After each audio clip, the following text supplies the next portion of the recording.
जय हिंद दोस्तों, स्वागत है आप सभी का मेरे भाई आपके अपने परिवार में। कैसे हैं आप लोग बताइए। राधे राधे भाई, राधे राधे। बढ़िया हैं आप लोग, बताओ भाई। चलिए, बहुत बढ़िया है, बहुत बढ़िया है मेरे भाई। यहाँ पे उम्मीद करते हैं कि आप सभी लोग जो हैं बहुत बढ़िया होंगे। ठीक है, आ जाइए सभी लोग, जल्दी से लाइव आ जाइए भाई। एक बार ये चेक करो नोटिफिकेशन क्यों नहीं जा रहा है। ठीक है, डबल साउंड है। डबल नहीं होगा, आप देखो एक बार साउंड, अभी आप ऑल ओके होगा, सिंगल साउंड ही होगा। हाँ, गुड इवनिंग, गुड इवनिंग सभी को, गुड इवनिंग। लाइव आ जाओ भाई सारे। ठीक है,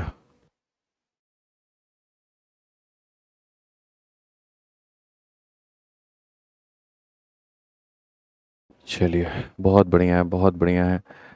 सभी लोग मेरे भाई यहाँ पर आ चुके हैं। ठीक है, बहुत बढ़िया है।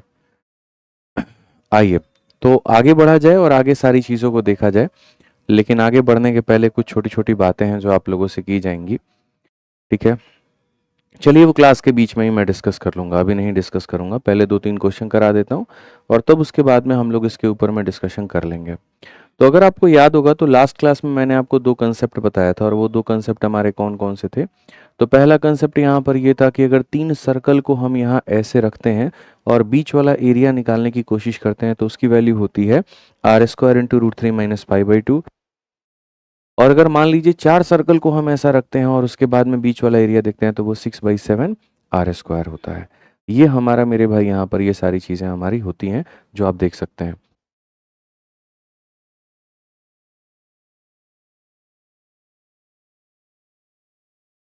ठीक है, उसके बाद में यहाँ पर देखोगे तो 41 नंबर क्वेश्चन 3 सर्कल के ऊपर में था, और 42 नंबर क्वेश्चन भी 3 सर्कल के ऊपर में था, थोड़ा कैलकुलेटिव था।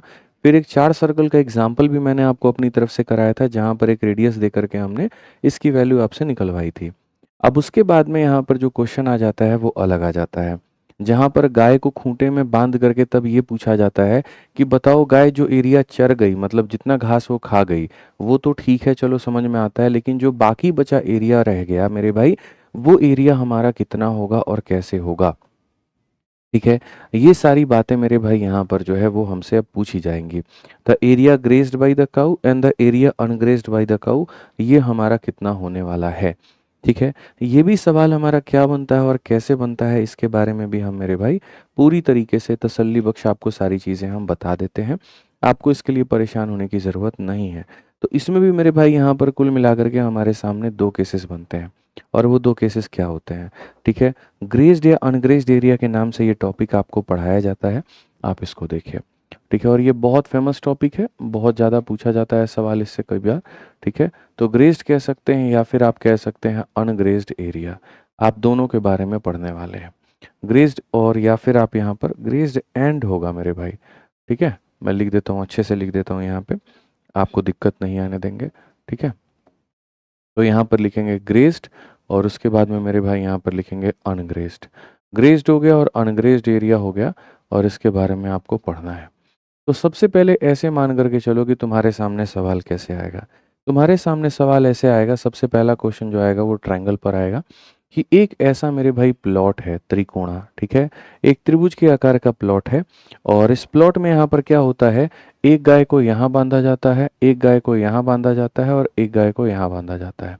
ये वाली गाय जो होती है जैसे मानो रस्सी होता है, तुमने देखा होगा, अगर गाय को तुम यहाँ बांध दोगे और ऐसा एक लोहे का मेरे भाई पाइप लगा दो, जैसे कोल्हू में होता है, कोल्हू में रस्सी नहीं होता, लोहे का पाइप होता है, तो गाय एकदम जो चढ़ते रहती है वो सर्कल में ऐसे चढ़ते रहती है, घूमते रहेगी, घूमते रहेगी, घूमते रहेगी, घूमते रहेगी, और इस तरीके से मेरे भाई यहाँ पर ये सारा सारा होता है।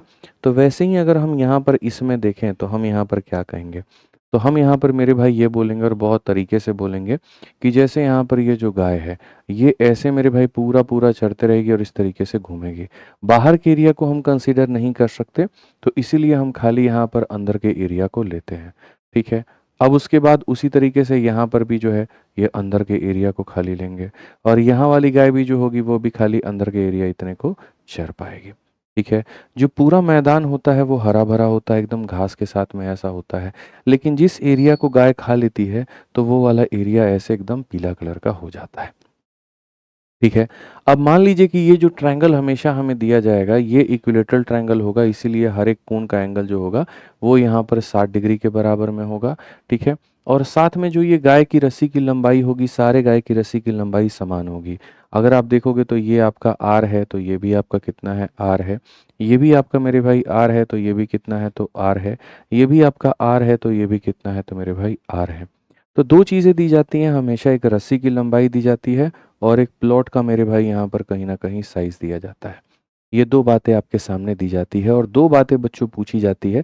ठीक है। पहला हमसे यहाँ पर ये पूछा जाता है कि मेरे भाई जो है ग्रेज्ड एरिया क्या होगा, और दूसरा ये पूछा जाता है अनग्रेज्ड एरिया क्या होगा। ठीक है।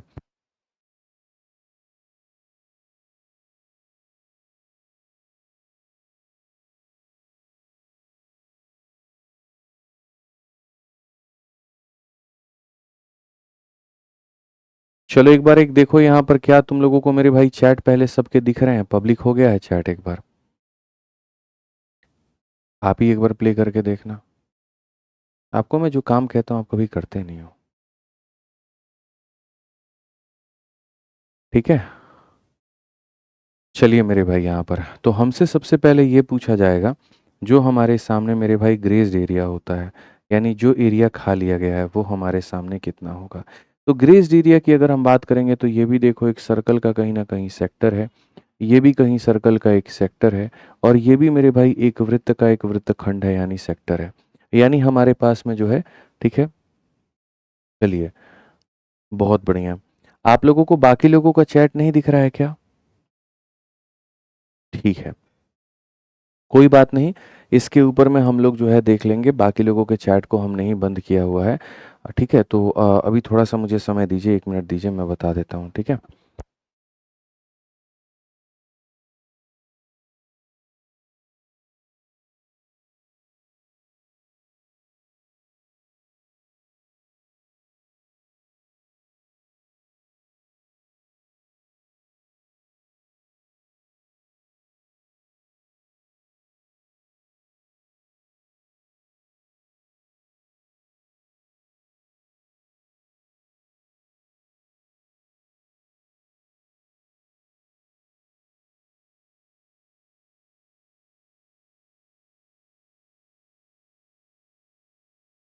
मैंने कह दिया टीम को, पता कर लेगी, आप परेशान मत होइए। ठीक है।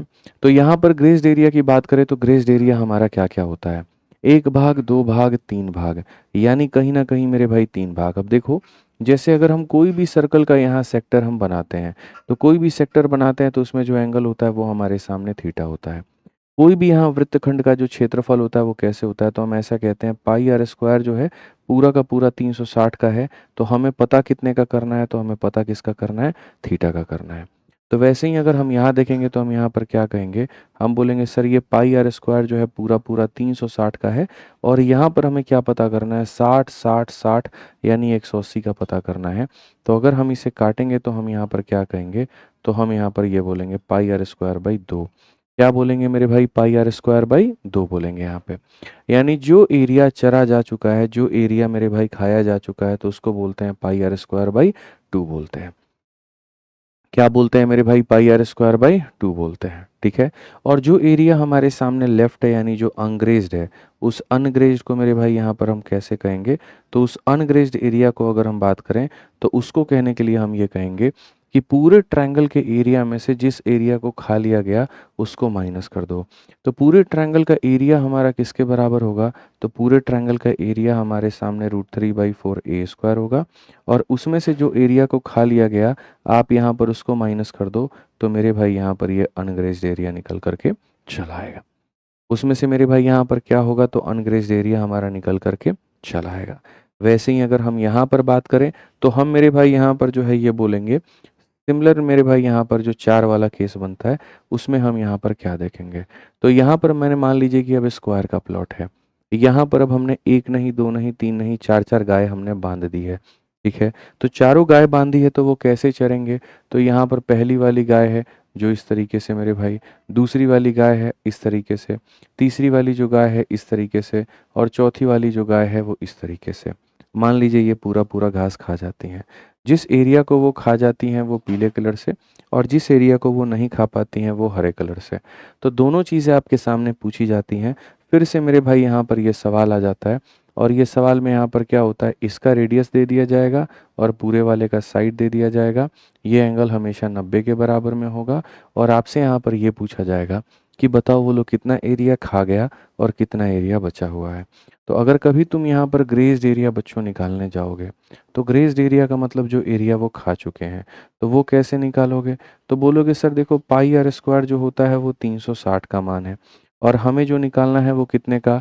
तो 90 डिग्री, 90 डिग्री 180, 270, 360, यानी 90 का 4 गुना 360। यानी यहाँ पर कहीं ना कहीं जो एरिया यहाँ पर ये लोग खा जाता है वो पाई आर स्क्वायर यानी एक सर्कल के बराबर होता है। और ऐसे भी चारों टुकड़ों को निकाल करके जब तुम जोड़ोगे तो वो अपने आप में एक सर्कल के एरिया के बराबर में हो जाता है। ठीक है। उसके बाद में यहाँ पर ये पूछा जाए कि जिस एरिया को वो नहीं खा पाए हैं वो एरिया की वैल्यू बता दो, उस एरिया का मान हमारा कितना होगा। उस एरिया को निकालने का मतलब ये पूरा पूरा स्क्वायर का जो एरिया है मेरे भाई यहाँ पर, इस एरिया में से इस एरिया को मेरे भाई माइनस कर दो, तो तुम्हारा जो बचा हुआ एरिया है वो निकल करके चला आएगा। तुम्हारा जो बचा हुआ एरिया है मेरे भाई यहाँ पर वो निकल करके चला आएगा। ठीक है। तो ऐसे ही हमारे सामने क्वेश्चन नंबर 43 है, और क्वेश्चन नंबर 43 में यहाँ पर क्या है ज़रा वो देखिए। क्वेश्चन नंबर 43 में कहा गया 3 cow are tied at the corner of equilateral triangle. मेरे भाई यहाँ पर ये हमारे सामने इक्विलेटरल ट्रायंगल है, और इस इक्विलेटरल ट्रायंगल में यहाँ पर 3 गाय को बांधा गया है। पहली गाय को मेरे भाई यहाँ पर ऐसे बांधा गया है। ठीक है। उसके बाद में दूसरी वाली गाय को यहाँ पर ऐसे बांधा गया है, और उसके बाद में तीसरी वाली गाय को यहाँ पर ऐसा बांधा गया है। 3 cover tie at corner of equilateral triangle of side 12, each rope piece 6 centimetre या 6 मीटर लॉन्ग। तो यहाँ पर थोड़ा सा जो गाय बांधी है वो कैसे है देखो, ये पूरा का पूरा मेरे भाई 12 मीटर लंबा है। ठीक है। अब आप ऐसे मान करके चलो कि यहाँ वाली जो गाय है उसकी रस्सी की लंबाई 6 मीटर है, और यहाँ वाले की 6 मीटर है। यानी कुल मिलाकर के अगर हम बात करें तो ये ऐसे होगा, यहाँ से ये ऐसे होगा, और यहाँ से ये ऐसे होगा। यानी अगर हम देखें तो मेरे भाई जो खा गए हैं एरिया वो ये वाला एरिया है। आप इस बात को समझो यहाँ पे। ठीक है। जिस एरिया को मेरे भाई खा लिया गया है वो ये वाला एरिया है, और जो एरिया मेरे भाई बचा है यहाँ पर वो ये वाला एरिया है। पढ़ लीजिए। एक समबाहु त्रिभुज, ठीक है, एक समबाहु त्रिभुजाकार खेत की प्रत्येक कोने पर 3 गायें बांधी गई हैं। त्रिभुज की भुजा जो है वो हमारी 12 मीटर है।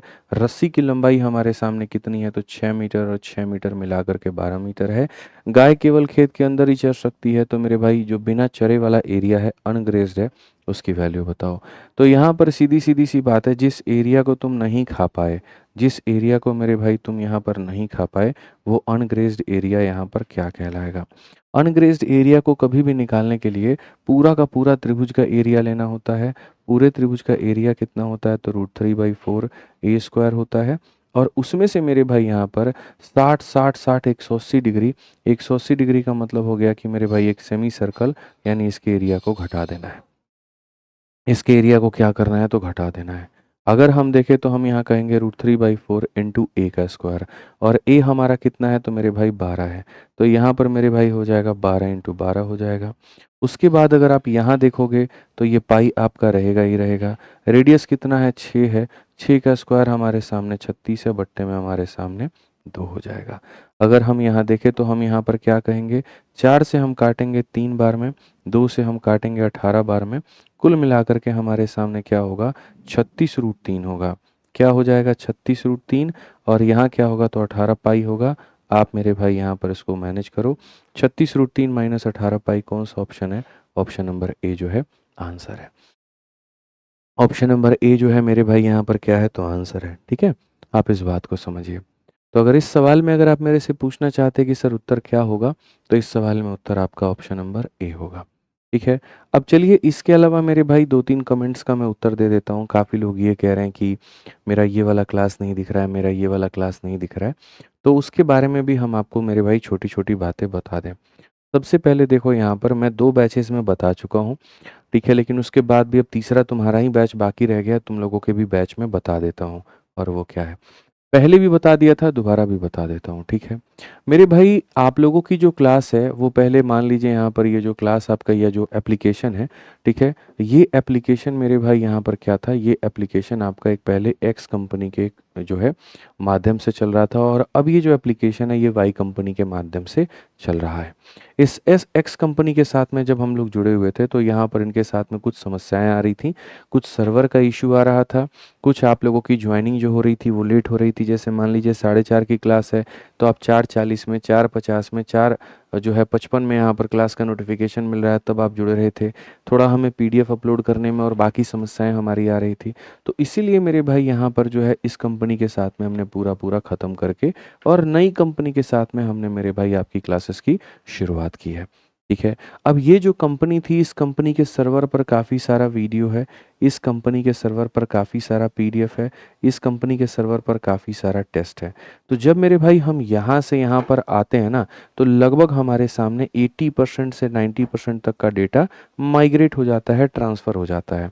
जैसे मान लीजिए कि कोई चैप्टर है उसमें 20 वीडियो है, तो कई बार ऐसा होता है कि 20 के 20 वीडियो ट्रांसफ़र हो जाते हैं और कई बार ऐसा होता है कि 20 के जगह पर 18 वीडियो ट्रांसफ़र हुआ, 15 वीडियो ट्रांसफ़र हुआ और कुछ वीडियोज़ रह गए। ठीक है? तो ये क्या होता है मेरे भाई कि वो समय लगता है, हफ्ते भर का समय लगता है और हफ्ते भर के समय के अंदर में जो हमारी बाकी यहाँ पर पीडीएफ हैं, वीडियोज़ हैं, सेट हैं, वो मेरे भाई यहाँ पर ट्रांसफ़र होती हैं। एक और मज़े की बात हम आपको बता दें तो ये भी है कि कई बार आपको ये भी देखने को मिलेगा कि यहाँ से लेकर के यहाँ जब माइग्रेशन होता है तो कुछ चैप्टर्स भी उल्टा-पुल्टा हो जाते हैं। ज्योमेट्री में हो सकता है मेंसुरेशन का आपको पीडीएफ मिल जाए, परसेंटेज में हो सकता है अलजेब्रा का आपको यहाँ पर शीट मिल जाए। तो इसके ऊपर में भी हमारी टीम काम कर रही है और वो एक-एक बैच में घुस करके, एक-एक बैच के अंदर देख करके तब हम उसको सॉल्व करा पाते हैं। या जो हमारे पास में कंप्लेन आ रही होती है उसके आधार पर होता है। तो आप में से जो बच्चे परेशान हैं, जिनका किसी भी तरह का कोई भी समस्या है, वो इस नंबर को नोट कर लो 8506003377 और इस नंबर पर आप लोग जो है मेरे भाई यहाँ पर व्हाट्सअप करोगे, ठीक है? एकदम यहाँ पर क्या करना है व्हाट्सअप, इस पे तुम कॉल लगाओगे, कॉल नहीं लगेगा, कॉल मत करना मेरे भाई यहाँ पर। इस नंबर तुम व्हाट्सअप करो, तुम्हारे बैच के अंदर की जो समस्या है, चाहे मेरे भाई पीडीएफ नहीं दिख रहा, चाहे तुम्हारी बुक नहीं दिख रही, चाहे तुम्हारा कुछ नहीं दिख रहा, सारा का सारा इसके ऊपर में तुम व्हाट्सअप करो, तुम्हारी प्रॉब्लम सॉल्व हो जाएगी। मैं यहाँ पर टेक्निकल पर्सन नहीं हूँ, तो मेरी क्लास में तुम यहाँ पर ये लिख दोगे कि सर मेरी ये वाली वीडियो नहीं चल रही है, सर मेरी वो वाली वीडियो नहीं चल रही है, सर मेरे साथ में ऐसा हो रहा है, मैं उसको सॉल्व मेरे दोस्त नहीं कर पाऊँगा। उसको जो सॉल्व करेगी वो टेक्निकल टीम ही करेगी और टेक्निकल टीम को कैसे पता चलेगा जब आप इस नंबर पर व्हाट्सअप करोगे। तो इसीलिए मुझे उम्मीद है कि मैं यहाँ पर आप लोगों की सारी बातें समझा पाया हूँ और टेक्निकल टीम अनमोल त्रिपाठी कह रहे हैं रिप्लाई नहीं करती है। तो यहाँ रिप्लाई क्यों करेगी? तुम अपनी समस्या लिख करके दो, तुम्हारी समस्या सॉल्व हो जाएगी। तुम कहीं पर भी मेल करते हो तो मेल का रिप्लाई थोड़ी आता है, तुम्हारी प्रॉब्लम सॉल्व हो जाती है। तो मेरे भाई यहाँ पर अगर तुम बात करो तो जो भी तुम्हारी समस्या है तुम इस पे व्हाट्सअप कर दो, तुम्हारी समस्या समाधान हो जाएगा अब, ठीक है? तो बार-बार विनती है मेरी, क्लास के बीच में एक भी बच्चा यहाँ पर जो है वो ना लिखे, क्योंकि तुम गलत दरवाज़ा खटखटा रहे हो और कोई बात नहीं है। मेरा काम पढ़ाने का है, मुझे पढ़ाने दो। मेरे से यहाँ पर आप गणित के अपने सवाल पूछ लो। आपके एप्लीकेशन में किसी भी तरह की समस्या है तो आप इस नंबर पर व्हाट्सएप कर लो। इस नंबर पर व्हाट्सएप कर लो बस, ठीक है? ये पहली बात है। और दूसरी बात मेरे भाई तुम्हारे क्लास के टाइमिंग को लेकर के है। आपकी जो ये क्लास है मेरे भाई यहाँ पर ये टाइमिंग मैं आपको क्लियर भाषा में बताऊँ, ठीक है? आपकी सुबह के पहले 9 बजे चलती थी लेकिन अब हमने इसको दोपहर के 12 बजे कर दिया है। तो ये आपका फिक्स है कि अब इस टाइम पर क्लास आपका नहीं चलेगा और इसी टाइम पर आपका चलेगा, ठीक है? हाँ, उनसे बात कर लेंगे हम। ठीक है? बाकी इस टाइम पर राधिका मैम की क्लास चल रही है तो हम उनसे बात कर लेंगे और उनकी जो टाइमिंग है, वो भी हम एक बार चेंज कर लेंगे, ठीक है? कि यहाँ पर कैसे होगा, क्या होगा, लेकिन जो मेरी क्लास है वो 12 बजे ही चलेगी, ठीक है? जो मेरी क्लास है मेरे भाई यहाँ पर वो 12 बजे ही चलेगी, ठीक है? तो अब इसको लेकर के तुम लोग बार-बार कमेंट मत करना, मुझे लगता है समझदार हो, पढ़े-लिखे इंसान हो, सारी बातें समझते हो, ठीक है? तो 2 बातें थी एप्लीकेशन की टेक्निकल इश्यू भी और उसके बाद में यहाँ टाइमिंग भी, ये दोनों हमने तुम्हें बता दिया। अब चुपचाप यहाँ पर पढ़ाई पर ध्यान दो तुम, ठीक है? आ जाओ 44 नंबर क्वेश्चन देखो क्या कहा गया है। 44 नंबर क्वेश्चन में कहा गया है एक गाय जो है वो यहाँ पर cow is tied with 7 metre rope at each corner of a triangular field whose side are 26, 28 and 30 accordingly how much area of the field will be left after grazing those यहाँ पर काउ। अब मेरे पास में एक ऐसा triangle है जो equilateral नहीं है, ठीक है, कोई फर्क नहीं पड़ता है, कोई दिक्कत की बात नहीं है, ठीक है। और यहाँ पर मेरे भाई हमसे क्या कहा गया है कि 7 मीटर की एक लंबी रस्सी है, उससे यहाँ पर इन सारे गायों को बांधा गया है। 7 मीटर की रस्सी यहाँ, 7 मीटर की रस्सी यहाँ, तो ये हो गया 7 मीटर की यहाँ पर, तो ये हो गया 7 मीटर का यहाँ पर, तो ये हो गया। और मज़े की बात यह है कि इसकी जो भुजाएं हैं वो अलग हैं, ठीक है। 26, 28, 30 है, हालांकि देखो 26, 28, 30 है, राइट एंगल तो हम इसे कह नहीं सकते हैं, तो ये 26 हो गया, 28 हो गया और यहाँ पर 30 हो गया। और यहाँ पर जो है मेरे भाई हर एक किसी की जो ये भुजा है कहीं ना कहीं ये 7 की है। तो अगर हमसे अनग्रेज्ड एरिया बोलेगा तो देखो ये वाला एरिया हमको पता करना है, और कौन सा एरिया ये लोग खा चुका है, तो ये वाला एरिया ये लोग मेरे भाई यहाँ पर खा चुका है, ठीक है। तो त्रिभुजाकार खेत जिसकी यहाँ पर ये सारी चीज़ें हैं, प्रत्येक कोने को गाय को यहाँ पर जो है तो उन गायों को चरने के खेत का कितना क्षेत्रफल बचेगा, यानी जो बचेगा हमें यहाँ पर वो पता करना है। तो जो बचेगा उसको हम किस तरह का एरिया कहते हैं, तो जो बचेगा उसको हम लोग मेरे भाई कहते हैं अनग्रेज्ड एरिया। उसे हम क्या कहते हैं, तो अनग्रेज्ड एरिया कहते हैं। अनग्रेज्ड एरिया को निकालने के लिए कभी भी ट्रायंगल के एरिया में से मेरे भाई यहाँ पर ये जैसे तुम्हारे सामने एक सेक्टर हो गया, ये तुम्हारे सामने एक सेक्टर हो गया, और ये तुम्हारे सामने एक सेक्टर हो गया। मैं मानता हूँ कि ये एक इक्विलेटरल ट्रायंगल यानी समबाहु त्रिभुज नहीं है, हो सकता है इसका अलग एंगल हो, इसका अलग एंगल हो, इसका अलग एंगल हो, लेकिन जब तुम सारे एंगल्स को जोड़ोगे तो तुम्हारे सामने 180 डिग्री आएगा। हो सकता है ये 50 हो, ये 70 हो और 60 हो, तो जब तीनों को जोड़ोगे तो 180 डिग्री आएगा, ठीक है। तो उसके लिए तुम यहाँ पर क्या लिखोगे, तो उसके लिए लिखोगे, बोलोगे सर पाई आर स्क्वायर जो कि 360 का मान होता है, और हमें कितना निकालना है, तो तीनों का समेशन 180 डिग्री आएगा, तो हमें ये निकालना है। टोटल एरिया में से जो एरिया को खा लिया गया उसको माइनस कर देंगे तो अनग्रेज्ड एरिया हो जाएगा। अब ट्रायंगल का एरिया मेरे भाई कैसे निकलेगा, तो मेरे भाई देखो यहाँ पर 26, 28 और 30, इसका एरिया निकालने के लिए तुमको हेरोन्स फार्मूला लगाना पड़ेगा, और हेरोन्स फार्मूला के माध्यम से ही आएगा। हेरोन्स फार्मूला से एरिया भी कितना निकलता है मैं पहले बता चुका हूँ, बट मैं दोबारा बता देता हूँ। हेरोन्स फार्मूला में सबसे पहले निकालना होता है सेमी पेरीमीटर। सेमी पेरीमीटर के लिए आप सबको जोड़ो, 26 जमा 28 और जमा कितना हो जाएगा मेरे भाई 30 हो जाएगा, डिवाइडेड बाई कितना हो जाएगा 2, 3 2 5 2 7, ठीक है। और यहाँ पर 84 मेरे भाई, यहाँ देखो 84 का आधा कितना हो जाएगा, तो 42 हो जाएगा। आप देख सकते हैं 30 20 50 20 70 और 84 का आधा कितना 42। अगर मान लीजिए 42 हो जाएगा तो जो हमारे सामने एरिया है वो एरिया हमारा कितना होगा, तो ये बोलेंगे ये एस है, फिर उसके बाद एस में से यहाँ पर ये ए घटा दो, फिर उसके बाद यहाँ पर ये हमारा बी घटा दो, ठीक है, और फिर उसके बाद यहाँ पर ये हमारा सी घटा दो। मुझे उम्मीद है कि आप समझ पाए होंगे। हेरोन्स फार्मूला क्या होता है, S into S minus A into S minus B into S minus C मेरे भाई यहाँ पे, ठीक है। उसके बाद अगर हम देखें यहाँ पर तो हम क्या कहेंगे, तो हम यहाँ पर मेरे भाई सीधा सीधा बोलेंगे कि सर ये देखो जो ये 42 है ना सर, यहाँ ये 42 को हम क्या लिखेंगे, तो 14 इंटू 3 लिखेंगे, ये हमारा 16 हो जाएगा, ये हमारा इतना हो जाएगा, और 12 को हम 3 इंटू 4 लिखेंगे। अगर आप देखोगे तो सर देखो 14 हमारा 2 बार है तो एक बार 14 आ गया, 3 हमारा 2 बार है तो एक बार 3 आ गया, 16 का रूट सर हमारे सामने 4 आ गया, इसका रूट हमारे सामने 2 आ गया। 14 दूना 42, 42 का 2 गुना मेरे भाई 84 और 84 का 4 गुना। तो अगर आप देखोगे 4 3 12, 12 दूना 24 और 24 का 4 गुना कितना हो जाता है, तो मेरे भाई यहाँ पर इसका मल्टीप्लाई करके अगर आप देखोगे तो आप बोलोगे सर 4 3 12, 12 इंटू 2 24, 24 का 4 गुना 96 का 6, 9 हाथ में 24 से कम 24 और 9 कितना हो जाएगा, तो मेरे भाई 33। ये हमारे सामने एरिया होगा। तो अगर हम इस ट्रायंगल का एरिया देखें हेरोन्स फार्मूला के माध्यम से, तो पहले सेमी पेरीमीटर निकालेंगे फिर एरिया निकालेंगे, 336 आएगा। तो यहाँ पर एरिया में कितना लिख देंगे, एरिया में हम 336 लिख देंगे, ठीक है। उसके बाद में अगर आप देखते हो तो यहाँ पर पाई पाई की वैल्यू कितनी होती है, 22 होती है। आर का स्क्वायर हमारे सामने कितना होता है, ये इतना हो जाता है। 180 से कितनी बार में कटेगा, 2 बार में, तो यहाँ नीचे कितना हो जाएगा, 2 हो जाएगा। बड़े आराम से मेरे भाई आप इसका एरिया निकाल सकते हैं। 7 से आप 7 काटिए, 2 से आप 11 बार में काटिए, कुल मिलाकर के आपके सामने आ जाएगा 336 और ये हो जाएगा 77। 16 से 7 गया तो 9 आ जाएगा मेरे भाई यहाँ पर, 12 से 7 गया तो 5 आ जाएगा, और ये हमारे सामने 259 होगा। कौन सा ऑप्शन है, तो B for Baahubali correct answer है। बी फॉर बाहुबली मेरे भाई यहाँ पर करेक्ट आंसर है। क्लियर हो गया ये बात? यहाँ पे कोई समस्या की बात है, कोई दिक्कत की बात है? सर आज की डेट क्या है बताइए प्लीज़। धर्मेंद्र प्रजापति और ऐसे कुछ भाई लोग हैं ना हमारे, इन लोगों को ये लगता है कि हम जो क्लास है वो रिकॉर्डेड ले रहे हैं। 2 सितंबर का डेट है, 12:37 हो रहा है, अपने मोबाइल में मैच कर लो। ठीक है, गजब हाल है यार, तुमको हमारे टीचर पर, अपने टीचर पर ही विश्वास नहीं है तो तुम क्या पढ़ाई करोगे बताओ? बोलो। तुमको यही नहीं विश्वास है, तुमको ये मतलब ही नहीं है कि तुम्हें पढ़ाया जा रहा है। तुम तो ज़्यादा इस बात पे फोकस्ड हो कि पहले ये क्लास लाइव है कि रिकॉर्डिंग है। ठीक है, जाहिर सी बात है, बंदा ये कह रहा है कि अब 9 बजे से ना चल करके 12 बजे चलेगा, तुम्हारे हर एक सवाल का जवाब दे रहा है, सारी बातें बता रहा है, और तुम तुच्छ चीज़ों के पीछे पड़े हो। और फिर बोलोगे हमको समझ में नहीं आया, यहाँ पर ये कैसे आया बता दीजिए। तो हम कैसे बता पाएंगे बताओ? ठीक है, यहाँ पर नोट करो इसको।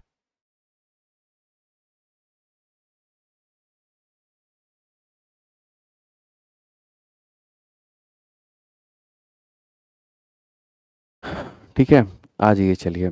अब आगे बढ़ते हैं, और आगे यहाँ 44 के बाद में हम 45 नंबर देखते हैं। और एक भाई का कहना है कि हिंदी में भी बोलिए। चलो हिंदी में बोल तो रहे हैं, थोड़ा और बोल देंगे। ठीक है, आ जाइए पढ़िए यहाँ पर।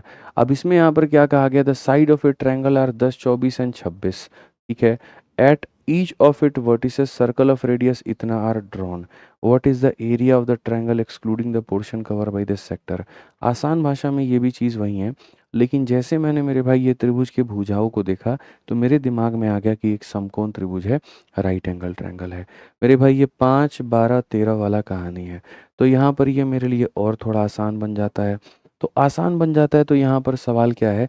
सवाल यहाँ पर ये है कि तुम्हारे पास में एक ऐसा समकोण त्रिभुज है। तुम्हारे पास में एक ऐसा मेरे भाई यहाँ पर क्या है? समकोण त्रिभुज है।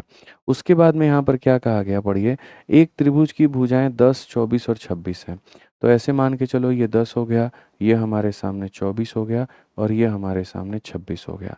ठीक है, इसके प्रत्येक शीर्ष पर 3.5 सेंटीमीटर त्रिज्या वाले वृत्त बनाए गए हैं। यहाँ पर इस पे जो है मेरे भाई एक यहाँ वृत्त बनाया गया है। हालांकि वृत्त तो पूरा पूरा ऐसे बनता है, देखो वृत्त जो होगा ये पूरा एक ऐसे बनेगा, इस पर जो वृत्त बनेगा वो ऐसे बनेगा, और इस पर जो वृत्त बनेगा वो ऐसे बनेगा। ये तय है कि इसके प्रत्येक शीर्ष पर 3.5 के मेरे भाई वृत्त बनाए जाते हैं। त्रिभुज का वह क्षेत्रफल ज्ञात जो वृत्त के क्षेत्र से ढका नहीं है। तो अगर तुमने ऐसे वृत्त मेरे भाई बनाया तो तुम्हें कौन सा एरिया पता करना है बताऊं? तुम्हें यहाँ पर ये वाला एरिया पता करना है, ये वाला एरिया। ठीक है, त्रिभुज का यहाँ पर वो वाला पार्ट पता करो जो वृत्त से ढका हुआ नहीं है। त्रिभुज का वो भाग पता करो जो वृत्त से ढका हुआ नहीं है। तो इसमें जैसे मान लीजिए कि तुमने सर्कल बनाया, इसमें मेरे भाई तुमने यहाँ पर सर्कल बनाया। तो अगर मेरे भाई यहाँ पर जैसे मानो तुमने सर्कल बना दिया, तो तुम्हें क्या करना होगा? पूरे ट्रायंगल के एरिया में से यहाँ पर ये सर्कल के एरिया को घटाना होगा। ठीक है, तो अगर हम यहाँ देखें तो सेम हमारे सामने फिर से आ गया है अनग्रेस्ड एरिया। हमारे सामने क्या आ गया मेरे भाई? यहाँ पर अनग्रेज्ड एरिया। और अनग्रेज्ड एरिया को कभी भी निकालने के लिए ट्रायंगल के एरिया में से ऐसे मान करके चलो कि एक सेमी सर्कल के एरिया को घटाना होगा। ये एंगल 90 है, ठीक है, और बाकी दोनों को भी जोड़ने पर 90 आ जाएगा, यानी पूरा 180 डिग्री। 180 डिग्री का मतलब क्या होता है? Semi circle. यानी यहाँ पर हम इसे क्या करेंगे? घटा देंगे। या ऐसे भी कहेंगे कि सर अगर ये 360 का मान है तो 180 का मान हम घटाएंगे। ठीक है, अब उसके बाद में यहाँ पर देखते हैं तो हम यहाँ पर क्या कहते हैं। एक भाई कहता है वीडियो 2 मिनट स्लो क्यों है? अरे तुम हॉटस्टार पे जो मैच देखते हो यहाँ पे, वो एकदम 100% एग्जैक्ट टाइम के साथ में नहीं होता है। स्टेडियम पे बंदा छक्का मार देता है तो हॉटस्टार पे ये दिखा रहा होता है कि अभी बॉलिंग हो रही है। यार जो चीज़ कहीं पर कोई घटना हो रही है और उसको स्ट्रीम करा करके कहीं और पे तुम उसको दिखा रहे हो, तो इसके बीच में क्या टाइम नहीं लगता है? यूट्यूब पर मैं पढ़ाता हूँ, यूट्यूब पर जब तक बोल देता हूँ कि हाँ इसका आंसर बताओ और दूसरे क्वेश्चन पे पहुंच गया होता हूँ, तब बच्चा पिछले वाले का आंसर बता रहा होता है। उसी तरीके से एप्लीकेशन भी है, ये भी उन्हीं सर्वर्स के साथ में कनेक्टेड है। तुम लोग इसमें घुस क्यों रहे हो यार? इतना मिनट लेट क्यों है? ये ऐसे क्यों हो रहा है, वो वैसे क्यों हो रहा है? पढ़ाई पे ध्यान दो ना भाई, पेपर है तुम्हारा, इस पे ध्यान दो। लग ही नहीं रहा है कि तुम लोग सिलेक्शन के लिए पढ़ाई करने आए हो। ठीक है, तो हमारे सामने ये वाला एरिया निकालना है, तो ट्रायंगल में से इसके एरिया को मेरे भाई घटाओ। अब जो ट्रायंगल का एरिया होगा वो राइट एंगल ट्रायंगल है, तो राइट एंगल ट्रायंगल है तो half into perpendicular into base होगा, हाफ इंटू 10 इंटू मेरे भाई यहाँ पर 24 होगा। और उसके बाद में सेमी सर्कल का एरिया कितना होगा? तो सारे के सारे 10.5 वाले हैं मेरे भाई। तो सेमी सर्कल का एरिया कितना होगा देखो, पाई के जगह पर मैं तुम्हें बता दूं, तुम्हें लिखना है 22/7 यहाँ पे, ठीक है। आर स्क्वायर के जगह पे क्या लिखना है, तो रेडियस 3.5 है, 3.5 को हम 7 का आधा भी कहते हैं, तो यहाँ पर ये 7/2 हो जाएगा और यहाँ पर ये 7/2 हो जाएगा। और लास्ट में तुम्हें क्या करना है, आधा भी करना है, तो लास्ट में तुम्हें आधा भी करना है तो आधे से मल्टीप्लाई कर दो। सर ये पाई है, ये आर स्क्वायर और ये आधा है। कई लोग कहेंगे वहाँ क्यों मल्टीप्लाई किया, आधा तो यहाँ करना था। अरे तो यहाँ करना था तो ये जा करके नीचे वाले के साथ में मल्टीप्लाई हो जाएगा ना, तो इसीलिए हम इसको यहाँ पर ऐसे हम लिख सकते हैं। 7 से आपका 7 खत्म, 2 से आपका कितनी बार में खत्म है, 11 बार में, 77/4। तो इसकी वैल्यू कितनी हो जाएगी, 77 बाई मेरे भाई यहाँ सीधा सीधा 4 हो जाएगा। हम डायरेक्ट मेरे भाई यहाँ पर लिख देते हैं, डायरेक्ट हम यहाँ पर समझ लेते हैं। अगर हम यहाँ देखेंगे तो हम यहाँ पर क्या कहेंगे, 2 से हम काटेंगे 12 बार में, तो ये हमारे सामने 120 हो जाएगा। यहाँ देखेंगे 4 से मेरे भाई 1 बार में, उसके बाद 37 हो गया, 4 9 36, उसके बाद में यहाँ पर 0.25 हो गया। कभी भी जैसे मानो घटाना है ना, तो तुम यहाँ कैसे घटाना देखो, 120 में से 19 मत घटाना, हमेशा उससे एक ज़्यादा घटाना, ठीक है। और यहाँ पर 120 में से 20 घटा दो, कितना हो जाएगा, यहाँ पर इतना हो जाएगा। और 100 में से 25 घटा दो तो 75 हो जाएगा। बाकी घटाने का तरीका तो तुम लोगों को पता ही होगा। कौन सा ऑप्शन आएगा, तो ऑप्शन नंबर ए जो है मेरे भाई यहाँ पर करेक्ट आंसर आएगा। ठीक है, समझ में आ गया। तो हमारे सामने यहाँ पर जो है बोला गया था कि जो बचा हुआ क्षेत्र है उसका यहाँ पर क्षेत्रफल बताओ। तो बचे हुए क्षेत्र का क्षेत्रफल बचाने के लिए मुझे पूरे त्रिभुज के क्षेत्रफल में से यहाँ पर इन 3 वृत्तों के द्वारा ढका हुआ क्षेत्रफल घटाना था, यानी एक सेमी सर्कल यानी अर्धवृत्त घटाना था। ये त्रिभुज का क्षेत्रफल है, ये इसका क्षेत्रफल है, घटा दिया तो हमारे सामने 100.75 आ गया है। ठीक है, अजी चलिए आगे बढ़ते हैं और आगे यहाँ देखते हैं आगे यहाँ पर क्या है। अब आगे की जो बातें हैं वो नेक्स्ट लेवल की बातें हैं और वो भी समझना बहुत ज़रूरी है। ठीक है, आगे के कुछ सवाल हमारे सामने ऐसे हैं जो आपके पेपर में, परीक्षा में अलग-अलग समय में, अलग-अलग टाइम पर मेरे भाई पूछा गया है। ठीक है, और वो कैसे है और वो यहाँ पर क्या है। ठीक है, तो हमारे सामने समकोण त्रिभुज के ऊपर में सारे केसेस बनेंगे। ठीक है, राइट एंगल ट्रायंगल आपने पढ़ा है, समकोण त्रिभुज आपने पढ़ा है। अब उस राइट एंगल ट्रायंगल के अंदर में सबसे बड़ा स्क्वायर घुसा दिया जाएगा और बोला जाएगा बताओ यहाँ पर कहानी क्या है।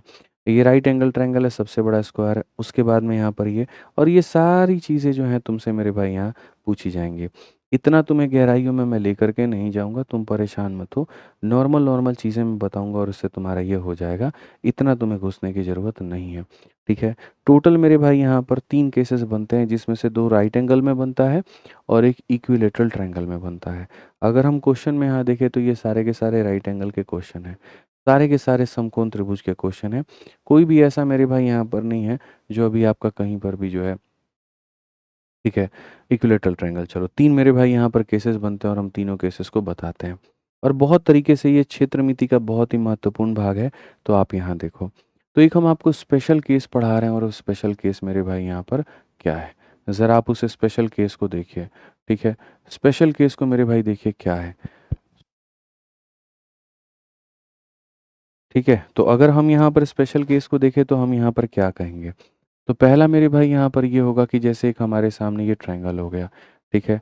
फिर उसके बाद में हमारे सामने दूसरा क्या हो गया, तो यहाँ पर ये हो गया, ये भी समकोण त्रिभुज का। और तीसरा हमारे सामने यहाँ पर क्या हो गया, तो हमारे सामने मेरे भाई यहाँ पर ये हो गया। ठीक है, इन तीनों में हमारा एक ही तरह का सवाल पूछा जाता है, और वो एक ही तरह के सवाल क्या होते हैं। इसके अंदर में कहा जाता है कि यदि सबसे बड़ा हम यहाँ स्क्वायर बनाते हैं इसके अंदर में, तो बताओ यहाँ पर जो उस स्क्वायर है उसका क्षेत्रफल कितना होगा। यहाँ पर मेरे भाई बोला जाता है कि सबसे बड़ा स्क्वायर बनाते तो हैं, लेकिन वो स्क्वायर का जो दशा और दिशा है वो अलग होगा। वो इस तरीके से अलाइंड होगा कि तुम्हें यहाँ पर जो है बाद में समझ में आएगा। वो इस तरीके से मेरे भाई अलाइंड होने की बात है। ठीक है, आप यहाँ देखिए ये स्क्वायर बन गया ना आपका, ठीक है, और स्क्वायर बन गया तो मेरे भाई यहाँ पर जो है ये पूरा पूरा आप देख सकते हैं। और तीसरा जो होता है वो मेरे भाई यहाँ पर क्या होता है, तीसरा जो होता है वो यहाँ पर ये होता है कि इक्विलेटरल ट्रायंगल के अंदर में स्क्वायर निकालना है। हमेशा जो चर्चा की जाती है दोस्तों, वो हमेशा इस स्क्वायर की चर्चा की जाती है कि इसका क्षेत्रफल बताओ कि इसका क्षेत्रफल कितना होगा। लेकिन मैं आपको मज़े की बात बताऊँ, इसका क्षेत्रफल निकालने के लिए इसका मेरे भाई भुजा का जो माप है वो निकालना ज़रूरी है। ठीक है, इसके भुजा का अगर माप निकालोगे तब जा कर के होगा, नहीं तो मेरे भाई यहाँ पर नहीं होगा। तो अगर हम यहाँ देखेंगे तो हम यहाँ क्या कहेंगे, ये एक राइट एंगल ट्रायंगल है तो ये क्या हो गया परपेंडिकुलर, ये क्या हो गया बेस, और ये क्या हो गया हाइपोटेनस। यहाँ पर ये हो गया परपेंडिकुलर, ये हो गया बेस और ये हो गया हाइपोटेनस। और ये इक्विलेटरल ट्रायंगल है तो यहाँ पर ये हमारे सामने मेरे भाई साइड हो गया, ये भी हमारा साइड हो गया और ये भी हमारा साइड हो गया। अगर हम यहाँ देखें तो हम यहाँ पर कहेंगे कि सर इसका जो साइड है सर यहाँ पर आप ऐसे मान करके चलो, इसका साइड हमारे सामने x है, या ऐसे मान लेते हैं कि सर इसका जो साइड है वो हमारे सामने a है। हमें यहाँ पर क्या पता करना है, इस a का मान पता करना है। इसकी जो साइड है वो a है, यहाँ पर इसकी जो साइड है वो सर किसके बराबर है, a के बराबर है। अगर आप स्क्वायर की भुजा निकालना सीख जाते हो तो आप इसका क्षेत्रफल भी निकाल पाओगे। ये फॉर्मूला बुक के अंदर में बहुत तरीके से दिया गया है और आप वहाँ से पूरा पूरा पढ़ सकते हो। अगर आप एडवांस मैथ पूरा पूरा रिवाइज करना चाहते हो तो मेरे भाई आपके लिए सबसे बढ़िया जो चीज़ है वो आपका फॉर्मूला बुक है। सबसे बढ़िया जो है वो आपका फॉर्मूला बुक है। कंप्लीट एडवांस मैथ इसके अंदर में दिया गया है, एक एक चीज़ें इसके अंदर में दी गई हैं, एक एक पॉइंट इसके अंदर में दिया गया है, तो दिक्कत की बात आपको नहीं आएगी। ठीक है, संपूर्ण रिवीजन आप यहाँ से कर पाएंगे, सारी बातें आप यहाँ से देख पाएंगे। ठीक है, चलिए तो हम यहाँ पढ़ते हैं और हम यहाँ देखते हैं।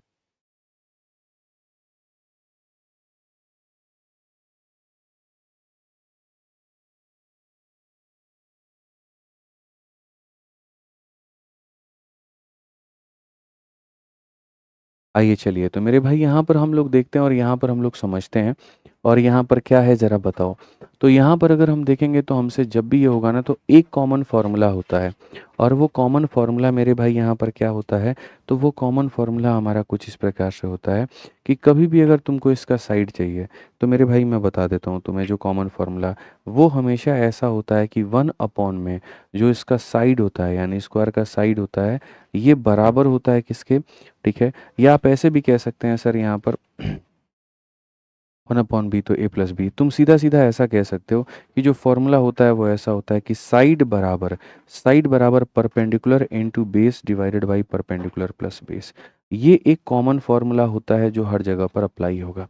ये कॉमन फॉर्मूला होता है जो हर जगह पर अप्लाई होगा और बस इसी को तुम्हें करना है। तो अगर जैसे मानो तुम्हें यहाँ पर इसका साइड चाहिए तो इसका साइड को निकालने के लिए इस परपेंडिकुलर और इस बेस को मेरे भाई गुना करो, ठीक है। और उसके बाद में यहाँ पर बाद में इन्हीं को जोड़ दो, बस मेरे भाई तुम्हारा काम निकल करके आ गया। यानी कभी भी अगर तुम्हें साइड चाहिए तो perpendicular into base divided by perpendicular plus base मेरे भाई यहाँ पे, ठीक है। वैसे ही अगर मान लीजिए कि तुम्हें यहाँ पर मेरे भाई साइड चाहिए, ये वाली साइड चाहिए, तो मैं तुम्हें बता दूं मेरे भाई, हमेशा याद रखना साइड की वैल्यू जो होती है वो परपेंडिकुलर इनटू बेस होती है और ये परपेंडिकुलर प्लस बेस होती है। अभी तुम लोग बहुत ज़्यादा गहराइयों में नहीं गए हो, इसीलिए बहुत ज़्यादा चीज़ें अभी तुम्हें हम नहीं बताएंगे। बस अभी इतना बताएंगे कि जैसे मानो यहाँ पर ये वाली जो भुजा है, ठीक है, तो जैसे ये वाली भुजा है तो यहाँ पर परपेंडिकुलर के जगह पे इसको नहीं लेना है। परपेंडिकुलर का मतलब ये वाला लेंथ होता है, ये वाला लेंथ होता है, इसको हम बोलेंगे परपेंडिकुलर। और बेस का मतलब यहाँ पर ये जो स्क्वायर जिस पे टिका हुआ है, तो यहाँ पर देखो दो चीज़ें चाहिए, एक परपेंडिकुलर चाहिए और एक बेस चाहिए। तो इसका परपेंडिकुलर ये है और इसका बेस जो है मेरे भाई यहाँ पर ये है। तो परपेंडिकुलर के जगह पर ये वाली लाइन का मान लिखेंगे और बेस के जगह पर हम हाइपोटेनस लेंगे। परपेंडिकुलर के जगह पर ये वाला लाइन और बेस के जगह पर हाइपोटेनस लिखेंगे, ठीक है। साइड से साउंड आ रहा है भैया, थोड़ा साउंड धीरे करिए आप, ठीक है। आ जाइए। तो अगर हम परपेंडिकुलर का मेरे भाई यहाँ पर ये वाला मान हम देखते हैं तो ये वाला मान हमारा क्या होगा, तो ये वाला जो मान होता है इसके जगह पर आपको पता है P into B divided by H होता है। ये बहुत पहले भी बताया जा चुका है और नहीं बताया गया तो आप इसको ऐसे समझ लीजिए कि इसकी वैल्यू इतनी होती है, ठीक है। तो अगर हम मान लीजिए कि यहाँ पर इसके साइड का मान निकालते हैं तो इसके साइड का मान कितना होगा, परपेंडिकुलर इंटू बेस। ये परपेंडिकुलर का मान कितना है, तो परपेंडिकुलर का मान पी बी अपॉन में मेरे भाई एच है। और उसके बाद में यहाँ पर बेस का मान कितना है, तो बेस का मान मेरे भाई यहाँ पर इतना है। एम आई क्लियर मेरे भाई, यहाँ पर आप इस बात को समझ लीजिए, ठीक है। ये हमारा हो गया परपेंडिकुलर और उसके बाद में बेस का मान कितना हो गया, एच हो गया, डिवाइडेड बाई क्या हो जाएगा, परपेंडिकुलर प्लस बेस। तो यहाँ पर ये मेरे भाई परपेंडिकुलर हो गया, आप देख सकते हैं, और प्लस ये हमारे सामने बेस हो गया। अगर हम इसी चीज़ को मेरे भाई फॉलो करें तो हम यहाँ पर क्या कह सकते हैं, तो हम यहाँ पर ये बोल सकते हैं कि सर ऊपर में हमारे सामने पी बी आ जाएगा और नीचे में ये एच को एच से गुना करोगे तो ये हो जाएगा P B plus H square divided by कितना हो जाएगा, एच। मेरे भाई बट्टे के नीचे बट्टा है तो ये ऊपर चला जाएगा और ये ऊपर चला जाएगा तो तुम्हारे सामने हो जाएगा पी बी एच, ठीक है, और डिवाइडेड बाई क्या हो जाएगा तो P B plus H square, divided by क्या हो जाएगा तो P B plus H square, divided by क्या हो जाएगा तो मेरे भाई यहाँ पर P B plus H square. तो यहाँ पर अगर हमें मान लीजिए साइड निकालनी है, साइड निकालनी है, तो साइड की वैल्यू को निकालने के लिए P B H upon P B plus H square हम इस तरीके से मेरे भाई यहाँ पर कर देंगे, ठीक है। अब उसके बाद में नेक्स्ट हम यहाँ देखते हैं और नेक्स्ट हम यहाँ समझते हैं नेक्स्ट हमसे मेरे भाई यहाँ पर क्या कहा गया, ठीक है। नेक्स्ट अगर हम देखें तो नेक्स्ट यहाँ पर हमारे सामने क्या है, नेक्स्ट उसी तरीके से यहाँ पर भी अगर तुम देखोगे तो मेरे भाई यहाँ पर क्या होता है, परपेंडिकुलर को बेस से गुना करना होता है। अब इसका जो परपेंडिकुलर है ये वो वाला लाइन है, ये वाला लाइन है, और इस लाइन की वैल्यू कितनी होती है तो √3/2 इंटू ए होती है। तो इसीलिए मेरे भाई मैं यहाँ पर लिख दे रहा हूँ, ठीक है, √3/2 इंटू एक्स मान लेते हैं कि एक्स होती है, ठीक है। तो इसका जो परपेंडिकुलर है वो कितना है तो √3/2x है मेरे भाई। इसको गुना करना है किसके साथ में, बेस के साथ में, बेस का मतलब किसके साथ में, इसके साथ में, और जिनको तुमने गुना किया है बाद में तुम उन्हीं को जोड़ दो, ठीक है, जिनको तुमने गुना किया बाद में तुम उसी को जोड़ दो। तो मेरे भाई यहाँ पर तुम इसको मेरे भाई इसके साथ में जोड़ दो, एक्स के साथ में जोड़ दो। अगर आप यहाँ देखोगे तो आप यहाँ पर ये पाओगे, और क्या पाओगे मेरे भाई यहाँ पर कि सर ये जो वैल्यू है ये हमारे सामने √3/2 है, और ये हमारा कितना हो गया तो एक्स स्क्वायर हो गया। यहाँ पर देखेंगे तो 2x हो गया हमारे सामने, तो हम ऐसा लिखेंगे √3x और प्लस मेरे भाई 2x, और डिवाइडेड बाई कितना हो जाएगा 2 हो जाएगा, ठीक है। अगर हम कॉमन चीज़ें निकाल करके काटते हैं तो एक एक्स यहाँ से काट दिया और एक एक्स यहाँ से काट दिया, ठीक है, साथ में इसके बट्टे का 2 और इसके बट्टे का 2 हमने काट दिया। तो बेसिकली हमारे सामने आ जाता है जो कि होता है √3x, और यहाँ पर क्या आ जाता है तो यहाँ पर आ जाता है 2 + √3 आ जाता है। अगर हम मेरे भाई यहाँ देखें तो रेशनलाइजेशन का थोड़ा सा जलवा भी अपना बड़ा प्यारा होता है, ठीक है। √3 तो मेरे भाई यहाँ पर यही रहता है, जो चीज़ नीचे प्लस में होती है बस वो चीज़ ऊपर में आकर के माइनस में हो जाती है, और इतना टाइम ऑफ x हो जाता है। यानी यहाँ पर अगर आप मेरे से बोलोगे सर तीनों का रिजल्ट क्या निकल करके आया, तो मैं आपके सामने तीनों का रिजल्ट जो है बता देता हूँ, और जो डेराइव्ड और फाइनल रिजल्ट है मेरे भाई यहाँ पर वो हम आपको बता देते हैं। आप ये सारी चीज़ों को मिटा दीजिए, और फाइनल रिजल्ट मेरे भाई आप यहाँ पर मेरे से देख सकते हैं कि जो फाइनल रिजल्ट आया है वो यहाँ पर क्या आया है। मैं एक बार सबके फाइनल रिजल्ट लिख देता हूँ ताकि आपको कहीं पर कोई दिक्कत ना आए। इस केस में अगर आपको स्क्वायर का साइड निकालना है तो आप अपने परपेंडिकुलर और बेस को मेरे भाई मल्टीप्लाई करो और बाद में इनको जोड़ दो, सिंपल सी बात है, ठीक है। इस केस में अगर आपको मेरे भाई इसका मान निकालना है तो आप परपेंडिकुलर हो गया, बेस हो गया, हाइपोटेनस हो गया, सबको मल्टीप्लाई करो, परपेंडिकुलर बेस को एक साथ रख करके हाइपोटेनस के स्क्वायर को जोड़ दो। आप चाहो तो पीछे वेरीफाई कर सकते हो, परपेंडिकुलर बेस को एक साथ रख करके हाइपोटेनस के स्क्वायर को जोड़ा गया है। और अगर तुम्हें इस केस में मेरे भाई भुजा का मान निकालना है तो ऐसे करना पड़ेगा √3 × 2 - √3, और उसके बाद में क्या हो जाएगा, उसके बाद में x हो जाएगा। तो इस तरीके से तुम मेरे भाई इसका मान निकाल पाओगे, ठीक है। समझ में आ गया बात यहाँ। तो ये 3 तुम्हारे केसेस बनते हैं, तीनों केसेस में तुम्हें ध्यान रखना है, इसका ये ऐसे, इसका ये ऐसे, इसका ये मेरे भाई यहाँ पर ऐसे होता है, ठीक है। अब आ जाओ मेरे भाई क्वेश्चन में चलते हैं और इसी तरीके से समझते हैं। अच्छा, ये दोनों फिगर में मेरे भाई यहाँ पर डिफरेंस क्या होता है, इस फिगर की जब तुम बात करते हो तो जो स्क्वायर है वो तुम्हारे कहीं ना कहीं ट्रायंगल के बेस पे लगा हुआ है, और इस केस में जब तुम बात करते हो तो यानी स्क्वायर यानी जो वर्ग है वो इसके हाइपोटेनस पे लगा हुआ है, और इसके जो दोनों वर्टेक्स हैं वो परपेंडिकुलर पे आ रखे हैं, ठीक है। तो आपको जो एग्जामिनर है वो कभी भी फोटो बना करके नहीं देता है, वो लैंग्वेज देता है और उस लैंग्वेज को डिकोड करके तुम्हें समझना पड़ता है, ठीक है। तो आप जब इन लैंग्वेजेस को पढ़ोगे तो देखो एक बार क्या कहा गया, एक समकोण त्रिभुज ABC में AB का मान 12 है। तो सबसे पहले तो इतना दिमाग में फिट कर लो कि त्रिभुज कैसा होना चाहिए तो समकोण होना चाहिए, और यहाँ पर ये कैसा त्रिभुज है तो ABC करके है। इस ABC में अगर हम देखेंगे तो AB का मान कितना है तो 12 है, AC का मान कितना है तो मेरे भाई 15 है। तो ये 12 है 15 है तो जाहिर सी बात है ये 9 होगा, 9 12 15 का ट्रिपलेट बनता है, ठीक है। त्रिभुज के अंदर एक वर्ग इस प्रकार से बनाया गया कि वर्ग के जो शीर्ष हैं त्रिभुज के शीर्ष से मिलते हैं, और वर्ग का अधिकतम संभावित क्षेत्रफल। अगर आप देखोगे ना तो मेरे भाई यहाँ पर कौन सा वाला भाग है, क्या ये वाला फोटो है कि ये वाला फोटो है, तो ये वाला फोटो है, ये वाला फोटो मेरे भाई यहाँ पर आप समझिए जो मेरे भाई कहीं ना कहीं जो इसका शीर्ष है वो इसके शीर्ष से मेरे भाई मिलता है। देखो शीर्ष को शीर्ष से मिलाने का मतलब क्या होता है, यानी यहाँ पर ये मिलाया जा रहा है कि ट्रायंगल का जो वर्टेक्स है और यहाँ स्क्वायर का जो वर्टेक्स है वो मिलता है। इसको कहते हैं शीर्ष को शीर्ष से मिलाना, इसको कहते हैं शीर्ष को शीर्ष से मिलाना। तो अगर आप यहाँ देखेंगे तो साफ तौर पर है कि a square is inscribed in a triangle such that vertices of the square coincide with the vertices of triangle। मेरे भाई यहाँ पर सीधी सीधी सी बात है कि यहाँ शीर्ष को शीर्ष से हम क्या कर रहे हैं, तो मिला रहे हैं। तो अगर हम यहाँ मिला रहे हैं यानी ये वाला बिंदु, तो ये वाला बिंदु तो हमसे क्या कहा गया, इसका एरिया बोला गया। इसका क्या बोला गया, एरिया। भैया इसका एरिया निकालने के लिए इसके भुजा की आवश्यकता है। तो इसकी जो भुजा आएगी वो कैसे आएगी, तो बोलोगे perpendicular into base 12 into 9 and divided by क्या हो जाएगा, 12 जमा 9 यानी 21 हो जाएगा। 3 से काटोगे 7 बार में, 3 से काटोगे 3 बार में, तो टोटल मिला करके 36/7 आ जाएगा। और अगर 36/7 आ जाएगा तो जो एरिया होता है वो क्या होता है, एरिया इसका स्क्वायर होता है। यानी यहाँ पर क्या हो जाएगा, तो 36/7 का मेरे भाई स्क्वायर हो जाएगा। अब ये बताओ 36 का स्क्वायर तुम्हारे किसके बराबर है, तो बोलोगे गुरुजी 36 का स्क्वायर 1296 के, और 7 का स्क्वायर किसके बराबर है, तो 49 के। कौन सा ऑप्शन है, तो ऑप्शन नंबर ए है। ऋषि कहते हैं ये सब फॉर्मूला बुक में अलग दिया है, नहीं सेम ही दिया होगा, ऐसा नहीं होगा, उसमें नाम जो होंगे वो अलग होंगे। जैसे मैंने पी और बी लिख लिया तो वहाँ पर कुछ और साइड्स के नाम से दिए गए होंगे, बट कहानी सेम ही है। ठीक है, तो कभी भी ऐसा आ जाए शीर्ष को शीर्ष से मिलाना, मतलब ये वाला फोटो, इसमें पहले तुम यहाँ भुजा निकालोगे और बाद में तुम इसका क्षेत्रफल निकालोगे।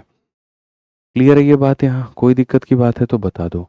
आ जाओ चलो 47 नंबर क्वेश्चन देखो, उसी तरीके से एक और क्वेश्चन हो गया तुम्हारे सामने। क्या कहा गया जरा पढ़ो। कहा गया triangle ABC right angle triangle है, जहाँ पर ए बी का मान कितना है, तो मेरे भाई यहाँ पर 24 है, और जहाँ पर बी सी का मान हमारे सामने कितना है, तो मेरे भाई 32 है। उसके बाद में एक स्क्वायर पी क्यू आर और एस को मेरे भाई डाल दिया है तुमने। तो बोला गया यहाँ पर इसका जो डायगोनल है, यहाँ पर ये डायगोनल है वो कितना होगा। मैं कहता हूँ डायगोनल को गोली मारो, भुजा की बात पहले करो। ठीक है, अगर मेरे भाई देखो यहाँ पर ये क्या है तुम्हारे सामने, तो ये तुम्हारे सामने स्क्वायर है, ये तुम्हारे सामने क्या है, तो स्क्वायर है। इस स्क्वायर की भुजा 1 होगी। तो जैसे कोई भी जो वर्ग होता है मेरे भाई, कोई भी वर्ग होता है, उस वर्ग की भुजा अगर ए होती है, भुजा अगर ए होती है, तो जो डायगोनल यानी विकर्ण होता है वो √2a होता है। ठीक है, तो हमें जो ये पता करना है, ये किसका मान पता करना है, √2a का मान पता करना है। ठीक है, कि अगर ये a है तो ये कितना होगा, √2 है। तो अगर हम a को पता कर ले और बाद में √2 से मल्टीप्लाई कर दे तो √2a का मान हो जाएगा। तो ये a को हमें पता करना जरूरी है। और ये a का मान क्या होगा, तो अभी सिखाया था, इस तरह के फोटो में perpendicular into base into hypotenuse और divided by perpendicular base plus hypotenuse का स्क्वायर, ये मैंने तुम्हें बताया था। तो अगर यहाँ पर भुजा का मान निकालना है तो परपेंडिकुलर तुम्हारा कितना है, 24 है, बेस तुम्हारा 32 है, और यहाँ पर ये हमारा कितना हो जाएगा, ये। अब इसको कैसे निकालोगे, ये जो तुम्हारे सामने जो हाइपोटेनस है ये कैसे निकालोगे। तो सारा खेल जो है वो ट्रिपलेट का है। अगर तुम ट्रिपलेट को देखो तो मेरे भाई यहाँ पर ये देखो 8 का 3 गुना 8 का 4 गुना, तो ये हो जाएगा 8 का 5 गुना। ये 3 4 और 5 का ट्रिपलेट है। यहाँ 8 का 3 गुना 8 का 4 गुना, तो ये हो जाएगा 8 का 5 गुना। 8 का 5 गुना का मतलब कितना, 40। अभी मत करा उधर कुछ भी भाई, क्लास चल रही है, बाद में कराना, ठीक है, 5 मिनट के बाद कराना।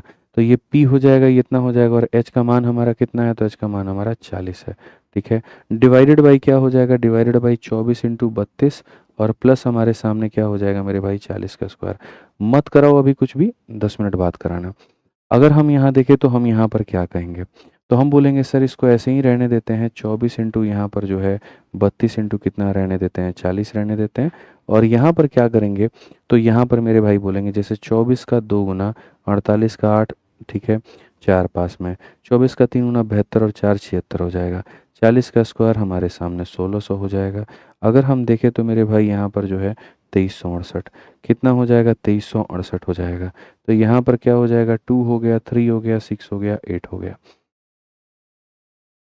ठीक है, अगर हम यहाँ देखें तो हम यहाँ पर क्या कहेंगे, तो आप यहाँ पर अब काटना शुरू करिए। क्या आप इसको 8 से काट पाएंगे, तो मेरे भाई बिल्कुल काट पाएंगे। आप 8 से काटिए इसको 4 बार में, 8 से काटेंगे 2 बार में 16 है, 8 9 72, 8 6 48 हो जाएगा। क्या आप इसे और काट सकते हैं, तो मेरे भाई 24 56, 4 से हम इसे काट सकते हैं, 4 का 7 गुना 28, 4 चौके 16, 74 है मेरे सामने। क्या हम इसे और काट सकते हैं, 2 से काट सकते हैं 12 बार में, और 2 से काट सकते हैं 37 बार में। तो जो भुजा का मान आया है वो 12 चौके 48, 480 और बट्टे में कितना है तो 37 है। 480 बट्टे में कितना है तो मेरे भाई यहाँ 37 है। 480 बट्टे में कितना है तो मेरे भाई यहाँ 37 है। ये हमारे सामने भुजा का मान आ गया। और अगर भुजा का मान आ गया तो इन्होंने कहा है इसका डायगोनल पता करने को। डायगोनल का मतलब मेरे भाई क्या होता है, विकर्ण होता है। इसीलिए अगर हम डायगोनल का मान पता करें तो वो हमारा हो जाता है √2 इंटू ए, यानी ये जो भी आया है इसको √2 से मल्टीप्लाई कर दो। तो 480 को √2 से मल्टीप्लाई करोगे, 480 √2 डिवाइडेड बाई कितना हो जाएगा, 37 हो जाएगा। कौन सा ऑप्शन है तो ऑप्शन नंबर बी है। कौन सा ऑप्शन है तो ऑप्शन नंबर बी है। ठीक है, कौन सा ऑप्शन है तो ऑप्शन नंबर बी है। क्लियर है ये बात यहाँ पे। ठीक है, तो इस तरीके से मेरे भाई यहाँ पर ये 47 तक आपने सारे सारे सवाल किए हैं। अब बाकी के जो सवाल बचते हैं 48 और 49, ये सारे हम आपको कराएंगे। ठीक है, लेकिन पहले हम चाहते हैं कि 48 49 पर आप खुद अभ्यास करें, खुद प्रैक्टिस करें, खुद बना के लेकर के आएँ, तब उसके बाद कराया जाए। ठीक है, और बाकी जो भी वीडियोस तुम लोगों की मिसिंग है, मैंने तुम लोगों को मेरे भाई यहाँ पर ये कह दिया है कि इस नंबर पर व्हाट्सअप कर देना, इस नंबर पर तुम्हारी समस्या का समाधान हो जाएगा। मुझे कमेंट बॉक्स में लिखोगे तो कोई फ़ायदा नहीं है, इस नंबर पर व्हाट्सअप करो। ठीक है, कोई दिक्कत की बात नहीं है। और क्लास की टाइमिंग कितने बजे है तो 12 बजे है। तो सभी लोगों को लाइव कितने बजे होना है तो 12 बजे होना है, ये ध्यान रखो। ठीक है, तो आज के लिए हमारी तरफ से इतना ही है। बढ़िया से पढ़ाई करते रहो, कहीं कोई दिक्कत की बात नहीं है। फिर मिलेंगे अगले लेक्चर में। ध्यान रखिए अपना, खुश रहिए, मस्त रहिए। बहुत बहुत धन्यवाद। जय हिंद। Thank you.